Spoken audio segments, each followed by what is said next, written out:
Logging into my live stream right now. Hi, my beautiful tribe. My name is Wanaki Halima. If you're tuning in on TikTok, hello, and thank you for joining me. I am also live on YouTube and on Facebook as well. So if you don't follow me already there, follow me there because I don't always go live streaming on all platforms. But today I wanted to. I found out this morning that the Merriam dictionary is saying that gaslighting is the word of the year.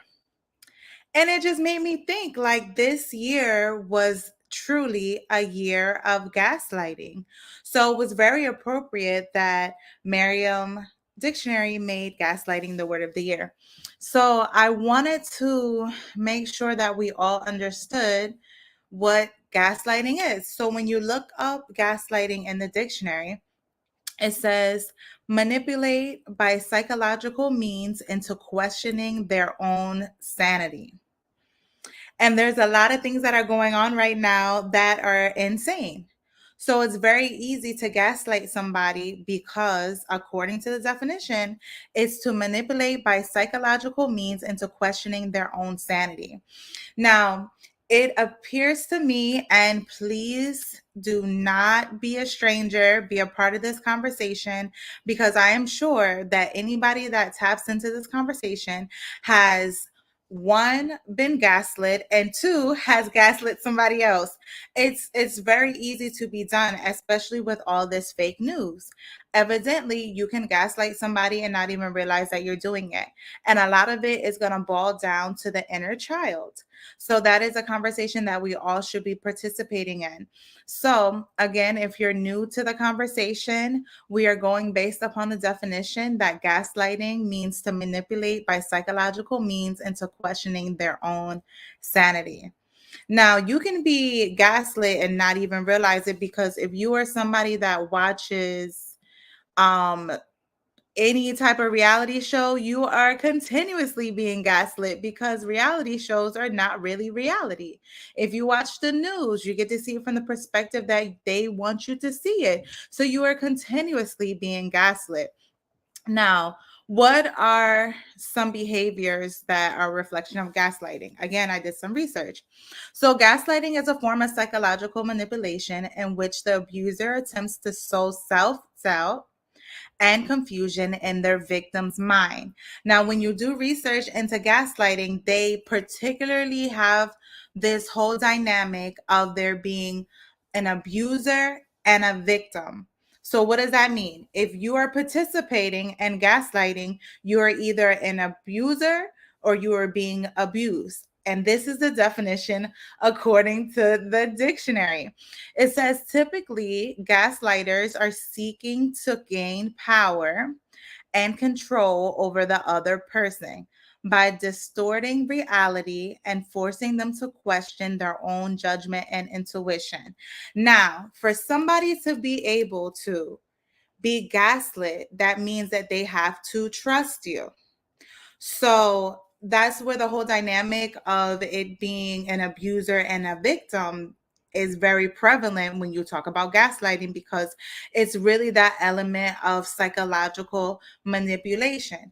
Now, you have to be allowed to be in a vulnerable situation in order for you to be gaslit, because again, there's an abuser and there is a victim, which is why most people are gaslit by their loved ones, by people that they consider that they're close to. Most people are gaslit by people that they allow themselves to be vulnerable to. So there is some type of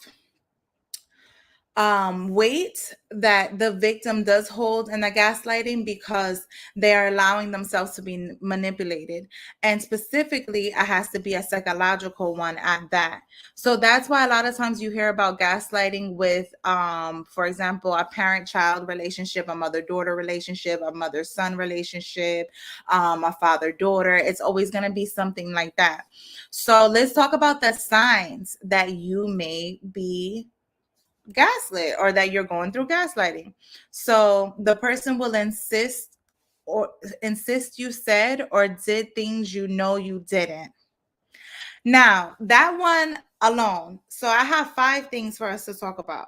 That one alone, number one, that they insist you said or did things you know you didn't. This means that the victim in gaslighting may not be self aware, or they have so much trust in the abuser.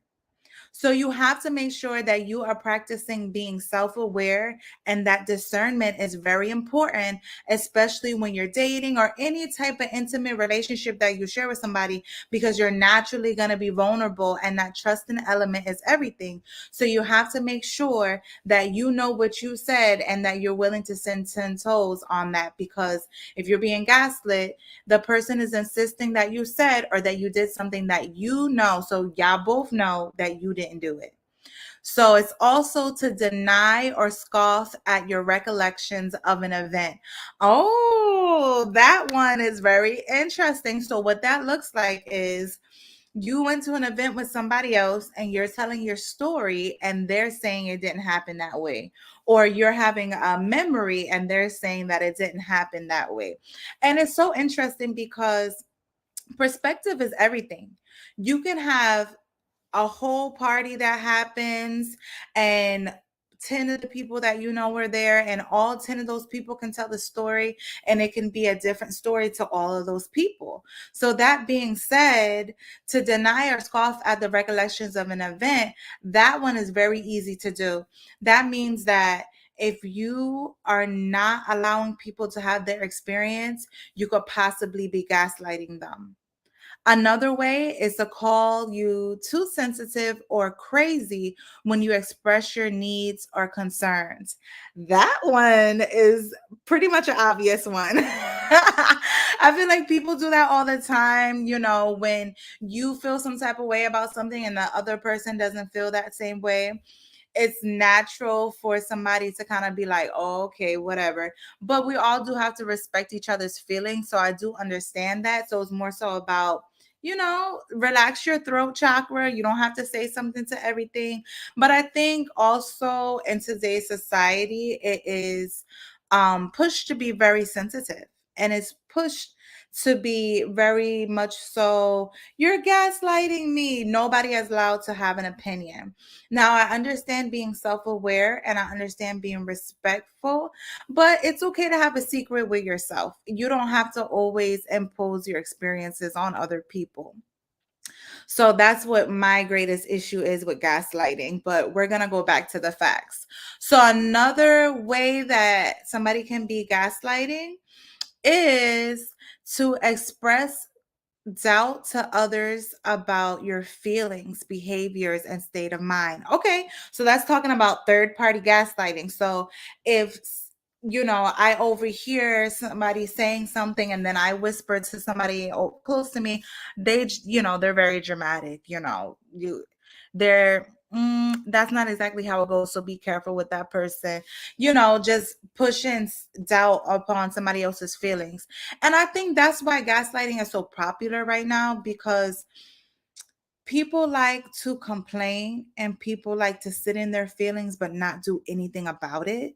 So, if the idea of gaslighting is pushed, then people are allowed to complain and people are allowed to be negative, and you're not allowed to say anything to them.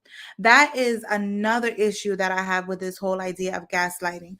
People should be respectful to other people's feelings, but we should be constantly trying to pursue happiness and constantly pushing to be positive people. Now, if I'm worried about being a positive person and being more and more of myself, and you're worried about being a positive person and more of yourself, then you'll be able to keep a cycle of positivity going. Instead of, what's happening is people are allowed to wallow in their stress, people are allowed to continuously complain, and we're not allowed to say anything because then you're gaslighting them. We're not allowed to hold other people accountable because you're potentially gaslighting them.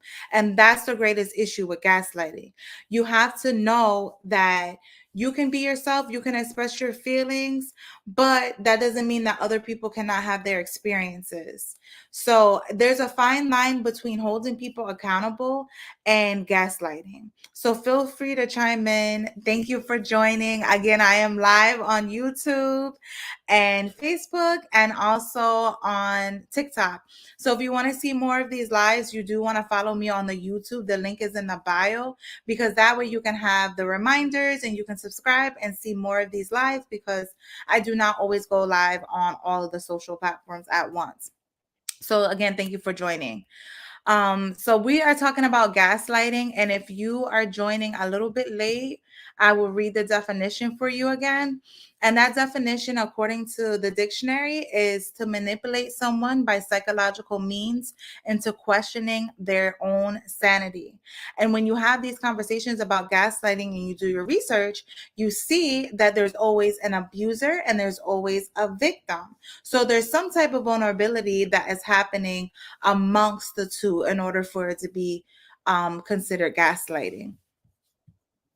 So, another way that you can be a victim of gaslighting is when somebody is twisting or retelling events to shift the blame on you.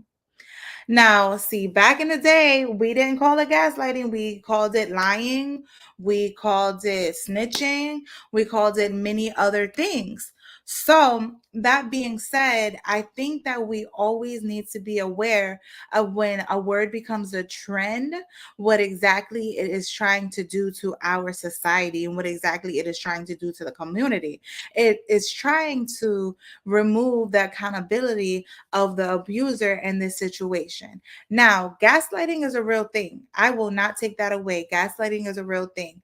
But given that there is an abuser and there is a victim in the situation, we should utilize this terminology when it is appropriate. Everything is not gaslighting. People can hold you accountable for the actions that you have. You can be self aware and hold yourself accountable for the actions that you are doing. And that being said, gaslighting should not necessarily be a terminology that is utilized on a regular basis. If you feel like you are constantly being gaslit, you need to have an inner moment with yourself and recognize that you are accountable for the people that you put yourself around. We are adults, and as adults, we are accountable and responsible for our inner child. And a lot of times we end up in vulnerable situations that we could have prevented if we were more self aware and utilize discernment. Okay, so I do have somebody that is trying to tap in. Let's see what's happening. Hello. Hi, we're talking about gaslighting. Do you know what gaslighting is? No, we don't know. Okay, so gaslighting turns out to be the word of the year. Okay. All right. So I'm going to need to figure out how to. I don't think that you should be in this conversation. So how do I remove you? You want to just remove? You want to just remove yourself? Because you clearly are not supposed to be in this conversation. You try to be kind, and whole time you end up in a weird situation. You guys don't. You want to stay in the conversation? You don't want to remove yourself? Okay. There we go. Sorry about that, guys. Sometimes things happen so that we can learn and move forward. So that being said, we had somebody coming in here and let's use it. They were gaslighting the situation. We are currently talking about gaslighting and they came on here to play. That is a form of gaslighting because it's when you are trying to do something and somebody tries to shift the situation to something else, regardless of what obviously is happening. A form of gaslighting for all of us to see. So if you just missed it, Well, hello, friend. Would you like to be a part of the conversation? We are talking about gaslighting. If you want to be a part of the conversation, you are more than welcome, but I do not want to put you on the spot. I am live right now on YouTube, Facebook, and also on TikTok, and we are talking about gaslighting. So, if we were to continue on with the list, we ended at twisting or retelling events to shift the blame to you. And a lot of people find that, let's see. Oh, thank you for following me. A lot of people find that gaslighting does happen very, very frequently. And I believe that gaslighting can only happen if you allow it to happen. Let me see. I am inviting you, friend. Let's see if you accept it. Hello. Hi, darling. How are you? I'm well. I can hear. Oh, now I can see your beautiful face. Oh, she forgets how to turn the camera on. It's okay. It's okay. No, but okay. So let me put you back into the loop. I'm so glad you joined. Yeah, I was live, and then some of my students had joined, and then I was battling someone, and I didn't want to battle for real, but because I forgot that we were getting on here, so I was like, oh, I gotta go. Yeah. So, but they wanted to. They were like, we missed you, and so I told them I'll get on everything and just say hi. Oh, that's so sweet. So right now, I'm talking about gaslighting because I noticed this morning that gaslighting was the word of the year. So I figured, why not call the year of 2022 the year of gaslighting? Because Merriam Dictionary told me so. I believe it. So, according to the dictionary, I'll tell you the definition so that we're talking about the same thing. It says gaslighting is to manipulate someone by psychological means into questioning their own sanity. Yep. You said yep. Okay, so that's what I'm reading. I got yours up here too, and I have it in the relationship form definition as well. What's that? Marriage. So here for marriage, it says identifying the problem of source between the spouse, to knowing who the gaslighter is, and how to share the comparison between yourself and that person. So are you reflective of the gaslighting, or like are you not receiving or not knowing that it's happening, or are you the person who's causing it in the relationship? Or are so you okay? Because when I was doing my research on gaslighting, there's always a victim and an abuser. So if there's always a victim and an abuser, so pretty much by the definition of a relationship, the victim could be causing the abuse. Yes. Ah, okay. Okay, so I was right. And it's like it could be triggering from past traumas, or it could be a defense mechanism, or it could also be that person's personality. So like if their personality trait is aggressive or aggression, because that's how that they've been raised, that's how they know how to talk. Like it's not something that they know is wrong. They think that is the proper way to speak to people. Like in the African culture, when they are in their homes, they tend to throw things on the floor, and that's like, they don't pick up, they don't clean as well. So that could be a culture that they bring over to America, and when they're here and they do that, it's perceived as gross or dirty. But in their culture, it's not. So being aggressive could be, or saying a gaslighting term could be just their culture of how they speak in their household. Okay, and you know what? That is a very good point. And the reason why I say that's a very good point is because being people of color, and when I say people of color, I mean including Caribbean people and maybe even people that don't look like us, but we tend to be like, come here, fat, Yep. Come here, like, where you going with all of that? Part of gaslighting. Okay, so gaslighting could be a part of your culture a whole time, and you not even realize it, because even in Spanish, you'll be like, gordo, come here, like fat, come here, or be flaca, go do this. And it's like even making skinny be something that could be something that makes you feel insecure. You know what I'm saying? And we make all these nicknames trying to act like we're being loving, and whole time we're not being loving, we're gaslighting. You're creating you're creating within that person the ability to use gaslighting terms. Ah, okay. And I appreciate that perspective. I fell victim to it with my children. At one point, I was just like, what did I think I come here crazy, like little stuff like that.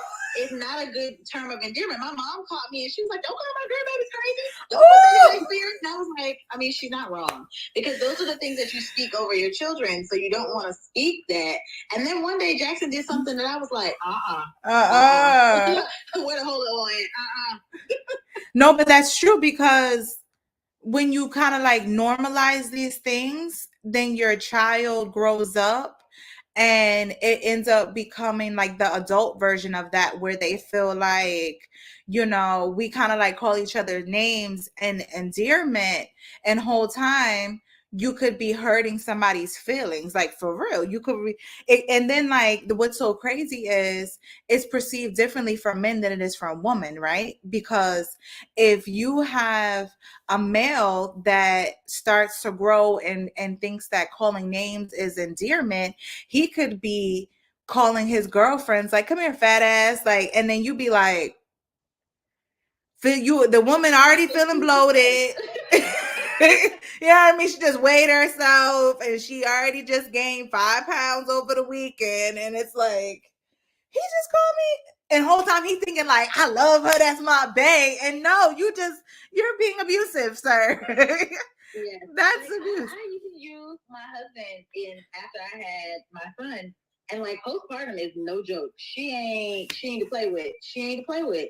Like he said that he made the comment like, oh well, I don't want to kill myself, so I don't know what that's like. Like I was being open with him about how I was feeling about my postpartum, and because his family and his culture and his dynamic, everything that they say, that's how I met him. Everything is like, it's A or B. It's not like there's no gray area. There's no softness to it. It's just you say it or you don't say it. Like that's how it works. And so we had a conversation where our communication is something we've been working on for a really long time. But he was like, when we brought this back up like this happened, Jackson's 3 now. So we brought this up a year ago when he was 2.5. And I was like, when you said that hurt so bad, because it felt like you weren't even trying to hear what I was saying. You just wanted to like write it off as, well, that's your problem, not mine. And then when we brought it, like when we have conversations now, it's like he understands that is an abusive way to speak to his wife. Like he's like, oh, that is harsh, that is wrong, that shouldn't have come out that way. And I understand that you were struggling with something, and now I understand. Because he still doesn't get it. Like there are moments where I sit and I just cry because the postpartum is still there. It's never gone. Right. You heal from it, but it's never gone. Right. So like, yeah, it was funny. Well, this whole topic is crazy that you're talking about it, and they said that this is the year of gaslighting because, baby, it is. But I don't want to overlook something that you said, especially me being a full spectrum doula. Like I take postpartum very seriously, and I think that culturally, postpartum is something that is overlooked. Even with the OBGYNs, even with psychologists, it's something that's overlooked because you should be taught it in schools. It shouldn't just be like birth bump. It should be a part of when you learn about your body, and not just for women, but for men as well, because as a male, you're affected by postpartum as well. Because while the woman is going through postpartum, he's going through postpartum as well, but in a different way. And he's not even acknowledged in that way, which leaves him to not even be able to relate to postpartum with his partner, with whoever he procreated with. And it's just like this whole circle of just misunderstanding. Because if you really like, of course you understand postpartum because you went through it, but if you haven't gone through postpartum, then you're kind of like in this position where you're like, well, she be all right, like she's gonna heal, she's gonna be all right. But it's so much more than that, because you become a whole new person through giving birth. Like, you are now a mom. And if you were a mom already, now you're a new mom, because now you have this whole new thing that you're responsible for in addition to something else. So now you're a double mom to two different people, because you don't get to be the same mom to one child. Like, you can't be the same mom to every child. You have to be a different mom to that child. So you go through a rebirth as well. And especially, what people don't realize is that you go through postpartum differently with each child. So you never get to say, let me read this book, because it's going to make it seem like whatever. You go through postpartum. You go through postpartum differently with each child. So you learn more things about yourself, because now you're a different woman, and you don't ever really get that space of solitude to be able to reflect and know who you are now, because you're constantly everything for everybody. So it's like that whole topic in itself. Where's the we need that as a filter. Where's the snap? Where's the right. We need what I'm preaching. Like, literally, the reason I think gaslighting in relationships happens so much, it happens in more marital and relationships with children. Because there is not that accepted, opinionated person who can say, oh, I've experienced it, so I understand what they're going through. They have no idea. Like, a part of you has been released into another person. Correct. Certain parts of my body. Literally, I don't even have some of my teeth because of them. Like, that's how it works. But parts of your body have been released into those creatures so that they can be created and flourish. They don't understand that because they haven't had anything pulled from them.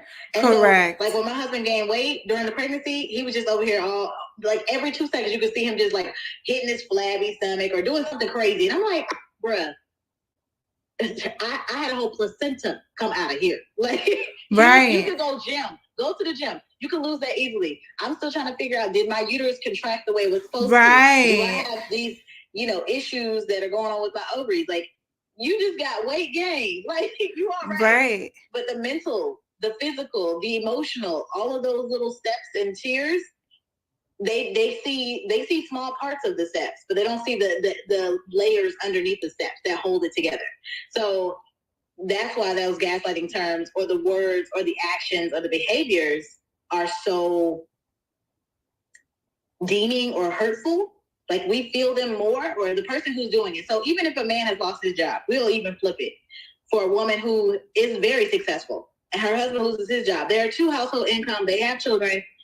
If she is telling this man daily, like, why is my house not clean? Why you didn't do this? Why are you not? You're just here wasting space. You're not doing anything. Like, and he's literally trying every single day to apply for a job, clean the house, do things, like, do the laundry. He may not be doing the laundry the way you've done it, but he's doing it. He may not cook the meals that you want, but he's doing it. It's like those concepts of you pushing in that negativity. Even if you give him a small glimpse of happiness and say, well, you did do the laundry, thank you, but, whatever. Like, that's still hurtful. Like, that's still lightning. That's still like that's still gaslighting. You know what, though? In terms of, like, because men do go through postpartum and they don't know it. And I think that if we were to put that in a part of something that people had to learn around the time of that puberty talk, I think it's something that should be normalized, because if they were to understand that the feelings that they're having about doubt and whatever, that there's a whole version of that that's happening in the feminine form. And since we're not linear, we're not linear beings. Males tend to be linear. Since we kind of go in circles, pretty much the woman operates like a retrograde. So if people understand anything, oh, a retrograde is coming, this is so crazy. Well, that's how a woman operates on a regular basis, because you could feel and not even be going through your menstrual cycle, not even be going through birth, just be regular, off your cycle, living your best life. And you can go through so many emotions and feelings in 5 minutes and then have to regulate and be able to act quote unquote normal. Like, we go through that on a regular basis. So when it happens that we're going through postpartum, it intensifies everything, because now we're feeling it as who we thought we were supposed to feel it, or trying to feel it as the way we thought we were supposed to feel it, while feeling it a whole new way. and it's every emotion, every feeling, and we look different. And it's kind of like you get a little bit of body dysmorphia because people may see you and be like, girl, you still look good, girl, you still got your body, but you know what you look like and you know how you used to see yourself, and now you see yourself as, I pushed out this thing, like, or I had this thing come out of me. And it's a whole different thing because we don't get to exercise the idea that women are portals. That's not something that is normalized, but it's facts because we can see, just like we can talk to our ancestors in the stars, we can talk to our future kids in the stars because they're both in the same place. You know what I'm saying? Like the ancestors and the beings that are coming back, they're in the same place. So that's how I got two boys. Because I swear I sat there and I was like, every other day, I was like, I want boys, I want boys, I want boys. We didn't know what Jackson was. We just played the whim game and was like, he's a boy. We're just going to, I don't know, but I feel it. And so my ancestors was like, girl, sit down. It's fine. It's done. He's not the same boy, but it's done. And when he got it, literally, he's not the same boy. He's not. But what you said of us being portals is so correct. We speak it and they hear us and they're like, here you go. Correct. Well, good luck. Yeah, I mean, and that's so true. And that's kind of like what it is with everything. And there's a terminology for that. I'm trying to see. There's a scientific term for that because there's always a piece of you that is inside of your mother. There's a scientific term for it. So if you guys know what I'm talking about, please comment it. I don't want to call it the wrong thing. And I was trying to Google it really quickly, but whatever the case may be, there is a scientific term that we learn through when you do anything that has to do with labor and birth. I'm sure that OBGYNs had to learn that, and I had to learn it as a doula, that there's always a piece. Did you find it? I think so. Is it called chromatic cells? Yes, it's the microchromatic cells. I think that's right. Yes, it always stays inside of you. So there's always literally a piece of you that is inside of your mother, and that connection that the mother has is always there. So it's kind of like what we refer to as mother intuition, because you know what's going. It's just like twins. They know what's going on with the other twin, even if they never met that twin. They might feel like, what is that? Or even if that twin is far away, they'll feel like, what is that? When something happens to that twin. It's the same thing for the mother, but it's greater because you are of that person. You're not a part of that person. You are of that person. So when something happens, the mother can feel it, especially if she's a healed, in tune woman. She will feel it when something happens to her child. And that's what we call mother intuition. So it's so interesting that we came to that point, because the man will never be able to understand that, because he is not the portal. He is not the one that's bringing that person here. He is the one that's igniting the ability for that portal to take off, but he's not the portal. So if those ideas were normalized, then it would be a better environment for even children to be born and to be raised in, because when the mother is appreciated and the mother is understood, she's able to really nurture the baby. She's able to really make that house into a home. I think that the men who are in tune typically, or I don't know if this is right or wrong, but there's a lot of men who are like, I want you to stay home, for the first year so that you can bond with the baby. They say those words instead of the woman saying, I want to stay home. But the man has initiated, instead of trying to, and some women take it as control and you being submissive. But I think that that's them having the postpartum as well, where they're like, you need to bond with the baby. You need to be here. I want to take time off of work and I want to stay here. We all need to be in the same room and it just be a nurturing environment. And those settings are so beautiful to have. I think Darren did that a lot with the second one, because he literally was like, I need that connection. He did a lot of skin to skin with the baby. He did a lot of just honing in on who Jackson was as an infant and just looking at him and trying to just see who he was as a human being. And then he also, gave me time to stay home. We had that conversation. He's like, I think you should stay home. But I also was saying it too. So it wasn't like, he wasn't there yet. He wasn't in tune. But we got there. We got there. Exactly. That's what men like that. That is beautiful. Like if you can see that in your man, your spouse or your husband, y'all, then gravitate to it, hold on to it, speak that into the atmosphere, let the ancestors know that you are listening to them, and that they have provided you with the right one. Okay? Let me tell you. No, seriously. And you said a bunch of things that I want to tap into because that's so true. Like that's being a real leader by being able to know what the people in your household need. Like, because when the woman's able to stay home and heal, she can be a better wife and a better companion to the husband, because that allows for her to be able to do what she innately is craving to do, which is be a mom, be able to breastfeed when she needs to breastfeed, be able to use the bathroom when she needs to use it because it's not as easy as it used to be able to hold her baby, cry when she needs to cry, let those emotions out when she needs to let them out, because the man that's tapping into that will be able to have so much more from that woman, because there's almost like a sense of loyalty that you tap into where you want to do even more for that man because he did that one thing for you. And I feel like as women, that's something that we easily do when we want that man. We're like, okay, I'm going to make it happen. I'm going to do whatever we need to do. And then just practicing that gratitude along the way. And even, what you were saying, like how you were giving him the props, even though it wasn't completely his idea. I think you got to give yourself kudos for that, because sometimes you got to support your man until he is completely doing what he's supposed to do. And it's not to say that it's a positive form of gaslighting, I guess, because you want that person to continue to do well, but they do need that encouragement and guidance, because we teach people how to treat us. Yeah, and like that support part, because like you said, I supported my husband while he was in grad school, and him recognizing that was like, okay, I recognize you as the mother of my children who have birthed life into this world. You need to rest. Like, you need to rest. And so when we moved to Georgia, like I didn't have to get a job. He was like, well, we'll figure it out financially. We're not stretched. But I like to have, me, I like to work. Yeah. It's the I can go to Target and spend $300 and it's my money. That type thing.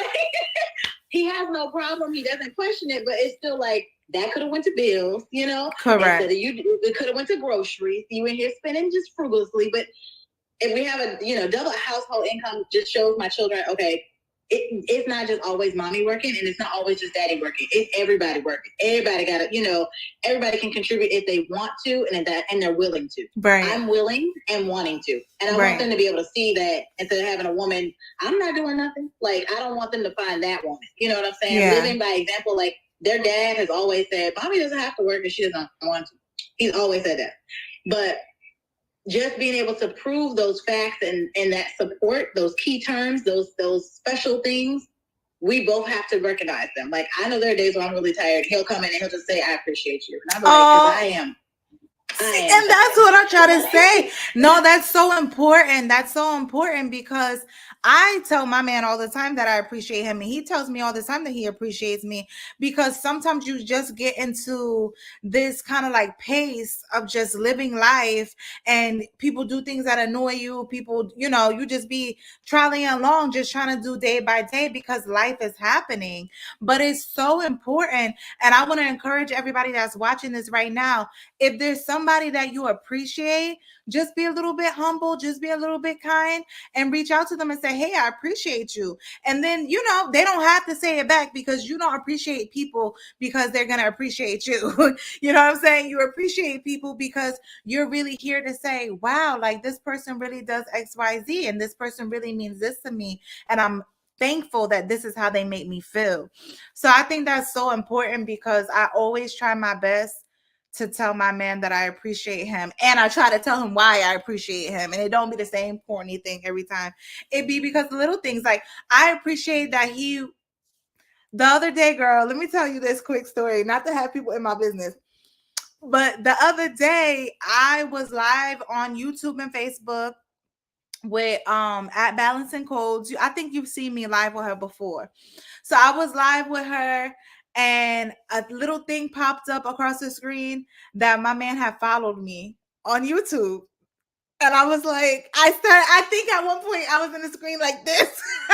Like, I've been getting bashful a little bit because he supports me and is never jealous. Like, he asks me little things. He'll tell me, hey, did you figure out how to do that? Or, hey, I think I know somebody, or look into this because I looked into this and it looks good for you. He's extremely supportive. And I think that is a little bit oh yes, we do appreciate the people that are watching and listening. And I appreciate you, Mama, for coming on. Seriously, because we always have really good conversations. But I think it's so important to express that appreciation to people because we don't know what's going to happen tomorrow. And a lot of times people are like, damn, I love that person and this and that. But when they were here, like they say, you didn't give them their roses, you didn't give them their flowers. So why not? And then on top of that, even if you want to be selfish, it's important to practice gratitude because God, energy, universe, your ancestors, they don't hear your words, they feel how you feel. And they give you how you feel. So if you're practicing gratitude, they're going to continue to give you things to be grateful about. That's what I told my students every time when I walk in the classroom. I want good humans. I don't care if y'all didn't learn a lick of math today. You might not learn math the whole time you hear me this whole school year, and that's fine. But you learned how to be kind.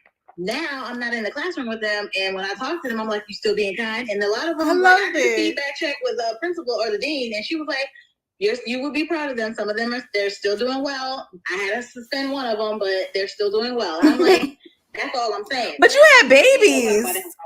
We'll talk about that off of here. Oh, I'm like, yeah, you had babies. Suspending. Girl, they some rough ones. Let me tell you.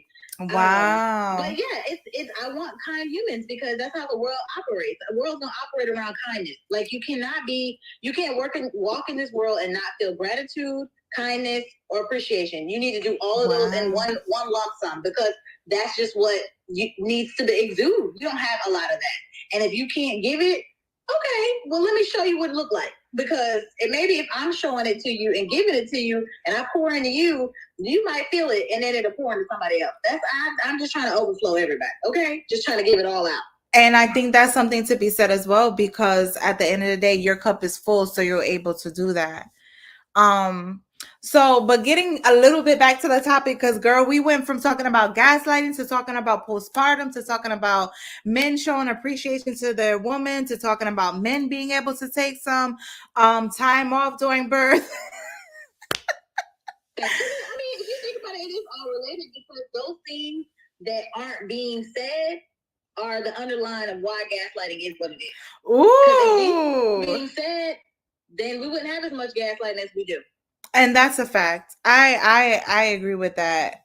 I definitely agree with that because gaslighting is really surrounded around people not being able to feel what they need to feel, or somebody not respecting somebody else. I want to go back to the list because this was kind of like a list of like signs that you are being gaslit.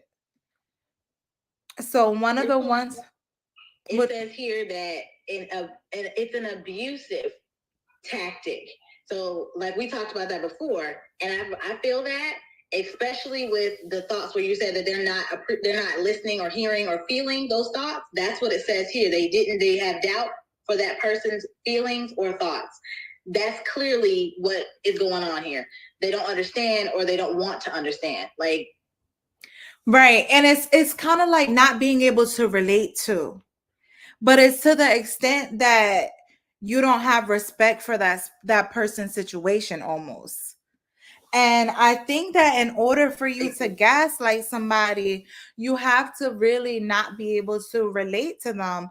And I hate to kind of like think that that's where it's coming from in respect to relationships, because you would like to think that the person that you're in a relationship with is constantly trying to get to know you and constantly trying to relate to you. So if you're in the type of situation where you are dating somebody or in a relationship with somebody and they're gaslighting you, you have to really speak up for yourself, because it's a vulnerable situation where now you're becoming a victim, and the person that you love so much is now becoming an abuser. Agree. I agree with that. That seems like a never ending cycle right there. And you're so crazy that you're saying that it's a cycle, because all week, and I want people to pay attention to this, because I don't believe in any type of what do you call it, like coincidences. I don't believe in coincidences. I think that we have signs and we have all the things around us because they're supposed to be there, and they stay there until we recognize that they are there. So that being said, you brought up cycles. You are a reflection of your habits, and your habits create your cycles. So if you are in the type of situation where you're recognizing all these negative things keep happening, you have to stop your cycle, either by pouring into yourself, changing your scenario, recognizing your obstacles and figuring out the things around them, or recognizing that you're being prevented from doing something. Because when we create habits that are a reflection of what's going on with us, we put ourselves in a cycle. So if all these positive things are happening, you start realizing, now I have more money, now my body is looking good, me and my man is doing well, my house is clean, and it be like that, and you be like, wow, out of nowhere, now I'm going on vacation, and da da da da da da. But then the same other thing can happen, where one bad thing happens, and now you allow yourself to think that only bad things are supposed to happen to you. And so once you start believing that, or damn, now I'm having a bad day, let's see what happens tomorrow. So now you're putting out that energy for negative things to come to you, because now you're open to them. So what happens, the universe, that God energy, because you are directly connected to the universe and the God energy. And sidebar, you know you're connected because the universe is how much water and you are how much water. You are made of the same thing, which therefore you are related to the universe, and it feels what you feel. So back to the conversation. You're feeling like, oh, this is a bad day. So something bad happens. Then another bad thing happens. Now you're talking negative, because now you got to tell everybody about the bad thing that happened to you. And so then you end up in this cycle of negativity. And I think it's easy for us to receive abusers in terms of gaslighters, because now we already believe this certain type of thing. So when you already believe this certain type of thing, we're opening up ourselves to be gaslit, because we already feel self-doubt. We already feel negative. Like, are you following? Does that make sense? It does make sense. And I was just about to say, so that's like what we talked about in the very beginning, where we call our children certain nicknames, and we give those Let me grab my in the tea. beginning of their life, so they only know the negatives, and they think that that's normal, and that normalization is not normal. It is what it is. It's definitely a gaslighting trait. And so now you're in a relationship, or you are friends with someone, because that's also a relationship, or a friendship, a family ship, whatever you want to call it. And that person is always saying negative things, and you allow it because you think that that is a normalization for your relationship, or you think that's normal because of where you've been in your childhood, or where, how you grew up, even just college relationships. My college friend, me and her are real close, but at one point I was allowing her to use me, and I didn't know that that's what was happening. That wasn't what was going on when we broke it down, but the situation was very me being oppressed of what was going on. I was trying to be a good friend, and I was like, no, she's taking advantage of me. This is not right. And it took a long time for me to see it. And now it's like we're still very much best friends. I still talk to her, but we have an open relationship where we can understand we were both very hormonal. We both were pregnant at the same time. So we had a lot of emotions going on. A lot of things took place that could have been avoided. We weren't talking to each other. We weren't communicating properly. So the things that lead up to gaslighting, the things that will light the fire to start that, are those things that you just said, that ending cycle of that trait.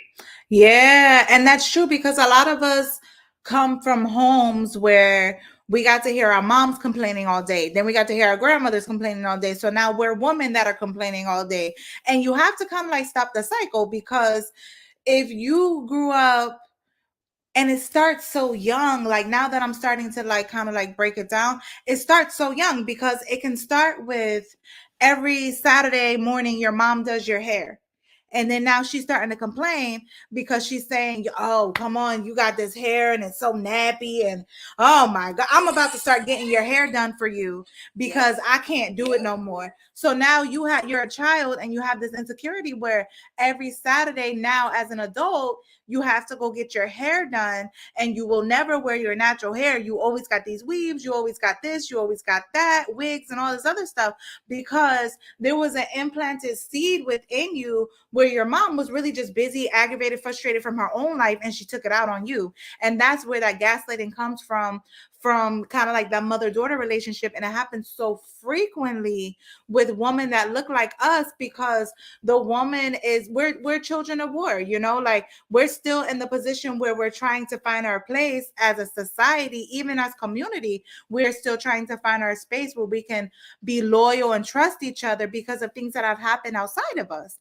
So then when you bring us into the home, it's just like, I don't know if you ever seen that picture of the cycle of abuse where the father is abusing the mom is abusing the children is abusing the pets. And that's kind of like what happens in a cycle. And we take those experiences and we put them in our relationships as adults. So now we kind of allow our men to say certain things because at least he's in the house. Or we kind of allow certain things to happen because, well, I remember my mom used to say that. And it's like, no, it's really about practicing discernment, getting our confidence up and practicing self-awareness so that we can understand the difference between needing to have that conversation because you don't need to talk to me like that. We can talk to each other like adults. Or this person is not going to be capable of loving me because we're not compatible and I'm not going to allow myself to go into a cycle of negativity. And it's like you constantly have to be a part of this discernment because we see it in the media all day where these actors, really, even if they're reality stars, they're still actors and they're putting on a show for you so that they can keep their check as well. Shout out to Mona Scott. That being said, they put on these things like, let me tell you, I'm tired of seeing Blueface with a black eye. I'm tired of seeing Krishan Rock. What's her name? Krishan Rock with half of a tooth on her face. I'm tired of it, but it's so entertaining. They post a video and it gets a million views. Why? Because people like seeing other people get abused. People like gaslighting. They want to see what they're going through. They want to see. They want to make it, like I said, they want to normalize it, and it's not. It's not normal. It's not okay. My mom is a product of.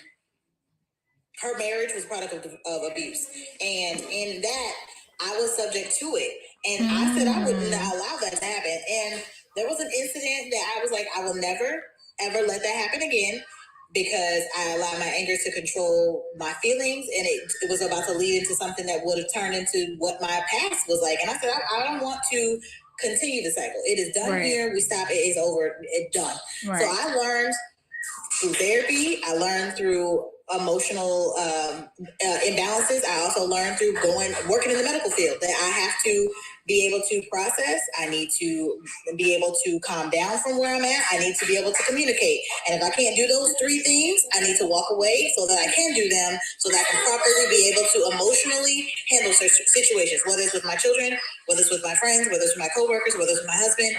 It has to be able to make sense for everybody and who's involved. And watching these women be abused on social media and they're getting money for it, like that's their people are thinking, oh, I can just get on live and my husband can just throw me around and it's gonna be funny and I'm gonna get views and I'm gonna get. It's not okay. It's not okay. It's not okay. And don't do it. Yeah. There's something right now that's happening where that's becoming normalized as entertainment because I don't know if you saw the La Truths, Mr. and Mrs. La Truth, how she was calling 911. Oh, I'm being abused, and he was recording it. Oh, she just mates me. I'm not abusing her. And people were tuned in as soon as that went on. And like I said, the whole Blueface and Krishan Rock, that, and it's like we can name so many people that are going through this abuse on TV, and people are tuning in to see it. instead of saying, let's get that woman help, let's get that man help, let's try to help heal these people, where we want to watch it and we want to, let me, girl, did you see that truth? Da, da, da, da. No, like nobody is saying, and that's what's happening everywhere when it comes to everything. You see a fight, people are like, hold on, let me get my phone, I gotta put the world star. Why are we not stopping these things? And it is really on purpose what we are seeing in the media and what people are pushing for us to see. That is done on purpose, and they're even doing it with our politicians.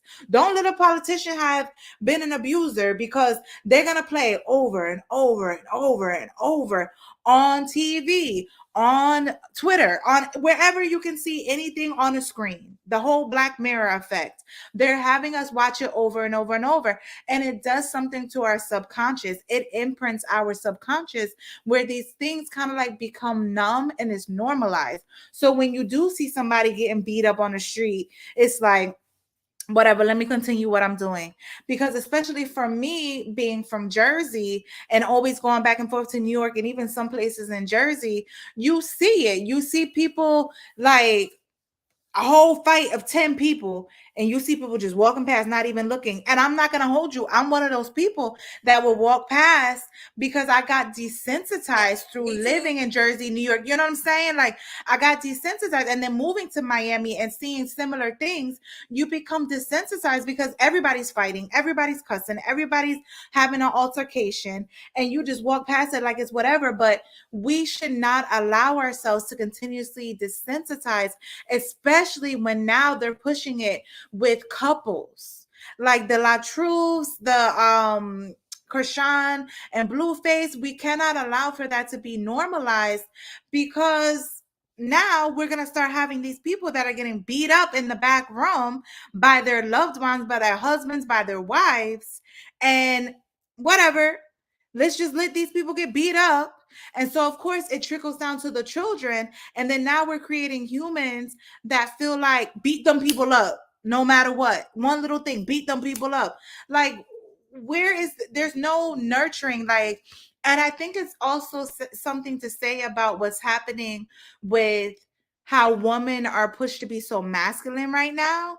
And I think that has something to do with it, because when you remove femininity, woman can be even more aggressive than men when she is unhealed and she's put in the position where she feels like she has to fight. She becomes more ruthless. Like, I don't know if you know, but I used to work for a boys prison, and they were starting to hire people at a nearby girls prison, and they asked me to work because I was one of the only women that were working at the prison. I told them no. I'll quit before that. If I got to be transferred to a women's prison, because women are far more ruthless than men, because we have a passionate element and we're able to constantly think. We're not as linear. So we're a little bit more impulsive, and we'll just do instead of thinking. There's a statistic, and I'm gonna have to find it. But when I was doing research in undergrad, we had to look it up because I was like, I'm gonna go political science. I'm gonna find something. And there's a higher percentage of assaults. Ooh. Assault against guards, assault against women in the women prison and jail. They have, because of emotions, they've done like record emotions. None of them have seen psychologists. None of them see therapy. None of them, they go through all of those things emotionally in one unit. And that one unit doesn't have a balance. There's not any type of balance. And then the guards who are working there are dealing with the same emotional imbalances. So it's kind of like saying, I'm going to put a really strange, crazy person in a room with a whole bunch of them, but they all got different entities of crazy, right? Like this one, well, they're not crazy. I don't want to use that word, but strange. This one can't be touched. This one will yell at you and cuss you out. This one will punch you with impulse, and she doesn't mean to, because that's just how she operates. This one will cry at a drop of a hat. Right. This one will coddle her because she needs to fix it, because she's a fixer. And then the other one over here is dealing with whatever in the corner and picking her skin out. Whatever, but all of that in one room. And then you deal with the guards who don't have compassion, nurturing, any emotional attachment to those women, and they treat them horrible. So then that cycle continues, like we said, with the continuous cycle of things that they think are normal. If there was a guard, because they think they have to be tough, they got to be, secure. They have to, they don't want to break the rules, but also you could be kind by saying kind things. They are not going to take advantage of you by saying, I hope that you fix whatever's going on in here because that don't look too good. False. I'll be back in my 5 minutes. No, false. Me being somebody that worked there, I'm not getting involved. I'm not getting involved. Because this is my job. It's like when you have a job, you could only you could give good customer service. So I'm not saying to be unkind, but for me, I feel like you do have to keep a space, because if you start being emotionally involved with what they're going through, you could put yourself in a bad situation, because it's terrible. It's a really bad situation that they're in. So once you start emotionally getting involved, now you caught up and you. I'm too emotional. No, you don't. I would feel bad for all of them. Yeah, you would. What your mama did? Yeah, you would. Let me tell you. If you told me you was applying, I would be like, no, ma'am. I'm calling your sister. I'm calling your sister so she could call your mother, and we doing a whole thing for you, because you don't have no business working like that. No, ma'am. I will not be a reference, and I will support you in everything that you do, friend, but I will not support you in that.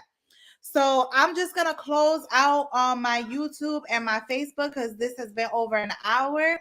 So I want to thank you guys all for watching on YouTube and Facebook. Be sure to follow me on TikTok. I'm having great conversations like this with all sorts of people, and you need to follow her as well if you are on TikTok, because she is somebody that has great conversations and obviously has great insight. So my beautiful tribe on Facebook and YouTube, be sure to like, share, and subscribe, and hit the alert button. And I look forward to learning and growing more with you in the future. Be kind to yourself.